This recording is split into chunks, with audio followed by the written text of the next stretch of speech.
अब इस फिल्म में ऐसा है कि आपके सऊदी हुकाम जो हैं वो बड़ा गुस्से में हैं। वो इस चीज के ऊपर स्ट्रेस दे रहे हैं कि इस फिल्म के ऊपर बैन लगना चाहिए। फिल्म को बहुत ज्यादा पजीराई भी मिल रही है। आपने भी यकीनन उसका नाम सुना होगा, द गोट लाइफ। ये इंडिया के एक इलाके केरला से ताल्लुक रखने वाली उस जबान में ये फिल्म बनाई गई है और जब से ये फिल्म रिलीज हुई है इसको बहुत ज्यादा पजीराई भी मिली है। और लेकिन चूंकि इस फिल्म का जो लब्बे लुबाब है वो सऊदी अरब से रिलेटेड है और सऊदी हुकाम जो हैं, सऊदी अरब के जो लोग हैं वो बहुत ज़्यादा गुस्से का इजहार कर रहे हैं। उन्होंने नेटफ्लिक्स को बैन करने का कहा है, इस फिल्म को भी बैन करने का कहा है। अब इस फिल्म में ऐसा है कि सऊदी हुकाम जो हैं वो बड़ा गुस्से में हैं और उनको वो इस चीज़ के ऊपर स्ट्रेस दे रहे हैं कि इस फिल्म के ऊपर बैन लगना चाहिए और इस फिल्म को बहुत ज़्यादा पजीराई भी मिल रही है।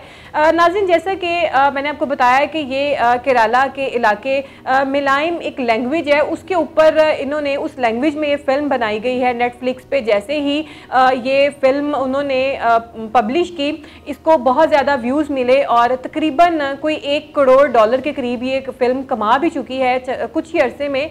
अब इसकी जो कहानी है वो सऊदी अरब के जो कफील सिस्टम है, यानी कि कफाला सिस्टम, जैसा कि मैं आपको बताती चलूँ आपकी आसानी के लिए कि सऊदी अरब, कतर, दुबई, ओमान और इस तरीके के दूसरे जो ममालिक हैं, अरब कंट्रीज़ हैं, यहाँ पे जब कोई दूसरे ममालिक से जाता है, दूसरे मुल्क से जाता है तो वो कफ़ील जो होता है उसके स्पुर्द हो जाता है वो बंदा, और उस बंदे का पासपोर्ट, उस बंदे की नेशनैलिटी यानी कि आईडी कार्ड, उस बंदे का जो एक आप यूँ कहें कि एक स्पॉन्सर किया होता है कफ़ील, वो वीज़ा स्पॉन्सर करता है बड़ी बड़ी कंपनियाँ। एक आप यूँ कहें कि घर में जो काम करने वाला लड़का है वहाँ से लेकर एक बड़ी कंपनी में काम करने वाले तक का जो होल्ड होता है वो एक कफील के पास होता है। इन सारे, एक घर पे काम करने वाला मुलाजिम और एक बड़ी कंपनी में काम करने वाला मुलाजिम यहाँ पे अगर कोई जॉब करने आएगा तो वो एक कफील की स्पुर्दारी होके आएगा। एक कफील उसकी जो है वो जिम्मेदारी लेगा, वो तो फिर ही वो आके यहाँ पे जॉब कर सकता है।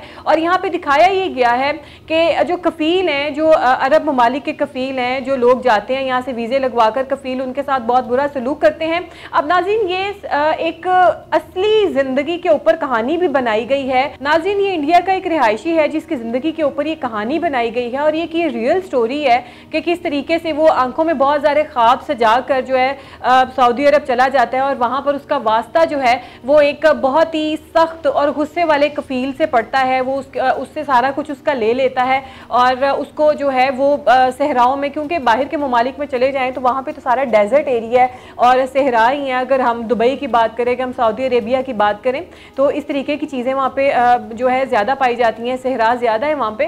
तो वो कहता है कि उसका कफील जो है उसको बकरियाँ चरवाने के लिए जो है सहरा में भेज देता है। ना वहाँ पे खाने को कुछ होता है, ना वहाँ पे पीने को कुछ होता है, ना वहाँ पे टेलीफोन होता है कि वो घर पे रब्ता कर सके, ना उसके पास उसकी कोई शनाख्त होती है। वो आदमी कहता है अपने इंटरव्यू में कि मैं पानी उसी होज़ में से पीता था जिसमें से बकरियाँ पानी पीती थी और एक वक्त ऐसा आया था कि मैं इतना मानूस हो चुका था जानवरों के साथ रह रह के कि मुझे अपनी जो ज़ुबान थी वो भूल गई थी और मैं बाज़ुकात बकरियों जैसी आवाज़ निकालने लग गया था, क्योंकि डिप्रेशन भी हो गया था। मीलों दूर वो ज़िंदगी से दूर रह रहा था, अब जहाँ पास पास आबादी का कोई जिक्र नहीं था। तो कुछ इस तरीके की जो चीज़ें हैं वो इस फिल्म में दिखाई गई हैं और जो कफील सिस्टम है यानी कि कफाला सिस्टम है उसको बुरा दिखाया गया है। नाज़रीन, यहाँ पे दो बातें जो हैं बड़ी वाज़ेह हो जाती हैं कि जो 5 उंगलियाँ ये बराबर नहीं होती हैं। अगर हम बात करें अरब कंट्रीज़ की तो वाकई वहाँ के कफील होते हैं, उनकी रिस्पॉन्सिबिलिटी होती है, वो अपने जिम्मेदारी पे किसी को वहाँ पे बुलाते हैं और जितनी देर तक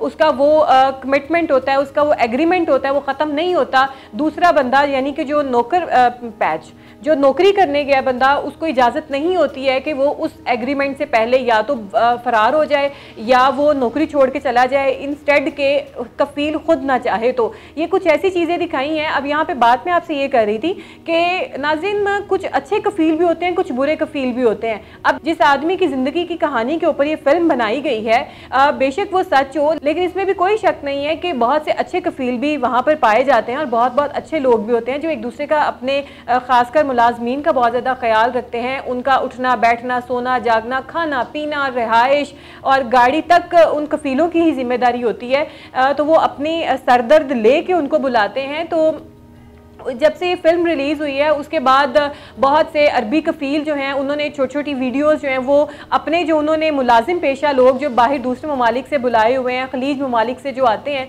और उनके छोटे छोटे क्लिप्स भी डाल रहे हैं कि देखें हम तो इस तरीके से इनको रखते हैं, कितने ये हमारे साथ फ्रेंडली हैं। और ऐसा सच भी है। अब एक आदमी की ज़िंदगी की अगर ये कहानी है कि उसको कफ़ील अच्छा नहीं मिला, उसकी ज़िंदगी यकीनन टफ़ है, जिस भी तरीके के उसको मामले पेश आए और फिर वो कैसे भागा, उसको इतना जिच करके मरने के लिए छोड़ दिया जाता है, फिर वो अपनी जान बचाकर किस किस तरह से भाग के वापस आता है। तो ये चीज़ें सारी दिखाई गई हैं। तो इसमें ये कहना कि सारे ही कफ़ील ऐसे हैं तो ये चीज़ गलत है। दुनिया मिक्स है और कुछ अच्छे कफ़ील भी हैं, कुछ बुरे कफ़ील भी हैं। तो ये नहीं कहना चाहिए कि जनाब कफ़ील जो हैं वो बहुत ही सख्त होते हैं, गुस्से वाले होते हैं। तो ये चीज़ जो है ये गलत है। अच्छे भी हैं और दुनिया में लोग बुरे भी हैं।